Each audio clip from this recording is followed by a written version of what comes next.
हमारे वो बच्चे जो वालिदैन की कोताही अपनी नादानी से अपने घरों से दूर हो गए और आज तक लापता हैं, उनके बारे में सच का सफ़र जारी है। इस वक्त मेरे साथ नौशहरा के दो रिहायशी मासूम बच्चे मौजूद हैं जो अपने वालिदैन से दूर हैं और ईदी होम इस्लामाबाद में इस वक्त इनकी ज़िंदगी गुजर रही है। इनसे पूछते हैं कि ज़िंदगी के मामलात कैसे हैं, ये अपने वालिदैन से कैसे बिछड़े और यहाँ तक पहुँचने में किसकी कितनी कोताही और उनकी अपनी कितनी नादानी है। बेटा, आप बिलाल हो? बिलाल, कितनी उम्र है आपकी? 8 साल। यहाँ कैसे आए हो आप? मेरा बाप ने गड्डी वाले के बोले उसको मासेरा मदरसे में छोड़ो, उसने गड्डी वाले को जो और जगह बोले, फिर रात पुलिस हमको और सुबह फिर दफ्तर वाले को दिए और दफ्तर वाले फिर हमको इधर लाए। तो जिसको आपके वालिद साहब ने हवाले किया था कि इसको मानसेरा मदरसे में छोड़ा दोनों बच्चों को, वो आदमी आपके अब्बू का जानने वाला था कोई? नहीं। ऐसे ही आपके अब्बू ने अपने दो फूल जैसे बच्चों को कह दिया कि ले जाओ मानसेरा में नौशहरा से? हाँ, मदरसे में छोड़ना था। अब्बू का नाम क्या है? इकबाल। अब्बू करते क्या हैं? फर्नीचर का। और कितने बहन भाई हैं? और नहीं है। अम्मी कहाँ हैं? घर में। अम्मी का क्या नाम है? नसरत। यहाँ कितना अरसा पहले आए हो? 2-3 दिन। और 3 दिन पहले उन्होंने आपको मदरसे में भेजने के लिए कहा था। अब्बू का काम ठीक चलता था? जब आप निकले हो मदरसे के लिए उस आदमी के साथ जिसको आपके अब्बू ने कहा कि मेरे बच्चों को मानसेरा मदरसे में छोड़ देना, तो आप घर से अच्छी तरह उनसे मिल के निकले थे? हमने बोले हम नहीं जाते, उसने जोर के साथ उसने बिठा ले गाड़ी में। और वो क्या कहते थे? स्कूल नहीं भेजा उन्होंने कभी आपको? नहीं। आपकी 8 साल उम्र है और अदील की नहीं, रोते नहीं बेटे थी। अभी आपसे बात करता हूँ, कोई बात नहीं है, अभी आपके अब्बू मिल जाएंगे। हाँ, अम्मी मिलेंगे। उन्होंने कभी आपसे नहीं पूछा था कि स्कूल जाना है, क्या करना है? अब्बू ने नहीं पूछा था। अम्मी चाहती थी आप स्कूल जाओ? घर में कोई अब्बू सख्ती तो नहीं करते थे? क्या करते थे? मारते थे। दोनों को पिटाई लगती थी? किस वजह से? नहीं बेटे, रो नहीं। बिलाल, रो नहीं बेटे, हमें बताओ कि क्या हुआ। अब्बू पैसे ठीक कमाते थे? दुकान फर्नीचर की अपनी थी उनकी? फिर स्कूल क्यों नहीं भेजा उन्होंने?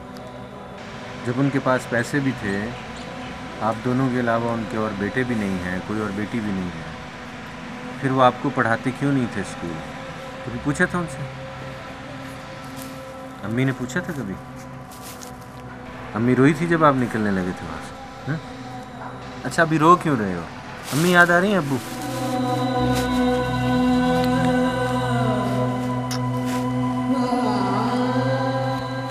क्यों, हमें बताओ ना, हम तो आए हैं इसलिए कि बेटे आपके अम्मी अब्बू को ढूंढ लें और आपको पहुंचा दें उन तक। आप रो क्यों रहे हो? अम्मी याद आ रही हैं?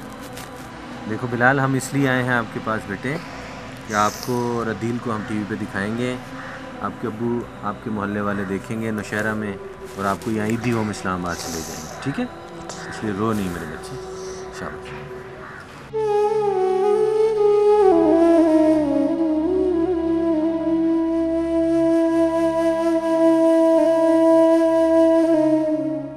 बेटे अदील, आप छोटे हो बिलाल भाई से, तो फिर इतनी दूर आपको खुद से आपके अब्बू क्यों भेजना चाहते थे बेटे?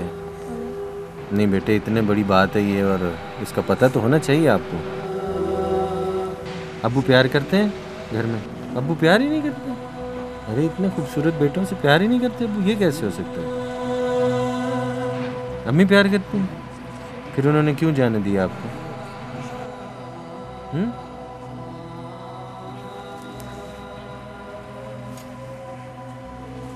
नौशहरा के ये दो मासूम बच्चे, किसी की फूल जैसी औलाद, उसे इसकी कदर नहीं है, या उस शख्स के बारे में मैं कुछ कहना नहीं चाहता। वो शख्स इन दो बच्चों से इतना बेनियाज कि उसने किसी अनजान आदमी के हवाले कर दिया कि मानसेरा किसी मदरसे में छोड़ दो, जबकि बच्चों ने बताया कि ना ये खुद चाहते थे कि वहाँ जाकर तालीम हासिल करें और अपने माँ बाप से दूर रहें, और ना ही इनकी वालदा चाहती थी। इन दो बच्चों के अलावा उस शख्स की कोई और औलाद भी नहीं है। वो फर्नीचर का कारोबार करता है, अपनी दुकान है या किसी की दुकान पे काम करता है। मेरा इससे कोई मकसद नहीं है, लेकिन ये स्टोरी करते वक्त मेरे दिल पे क्या गुजरी है मैं इसे बयान नहीं कर सकता और ना ही बयान करना चाहता हूँ। सिर्फ इतना कहना चाहता हूँ कि उन लोगों से पूछो जिनकी नरीना औलाद नहीं या जिनके पास कोई औलाद नहीं है। उन लोगों से पूछो जो इन बच्चों की खिदमत करने के लिए बहुत दूर से तड़प के इन इदारों तक चले आते हैं, जिनके घर में ये औलाद है वो इनकी कदर नहीं कर सके। मैं सिवाय बदकिस्मती के उस शख्स के लिए और कुछ नहीं कहना चाहता।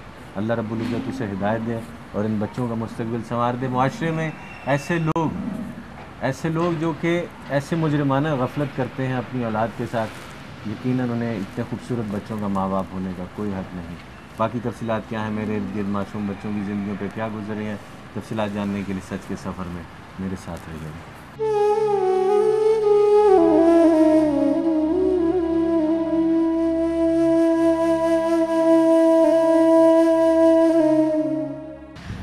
बाप फोत हो गया, मामा ने मारा गोली से।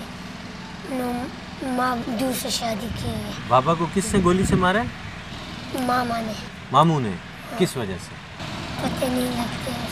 कितने बहन भाई हो आप? 5 भाई और 2 बहनें। वालदा कहाँ है? दूसरी शादी की हो भागे। तो मामू जो है वो जेल में है, अभी कहाँ है जिससे मारा है आपके अब्बू को? जेल में हो।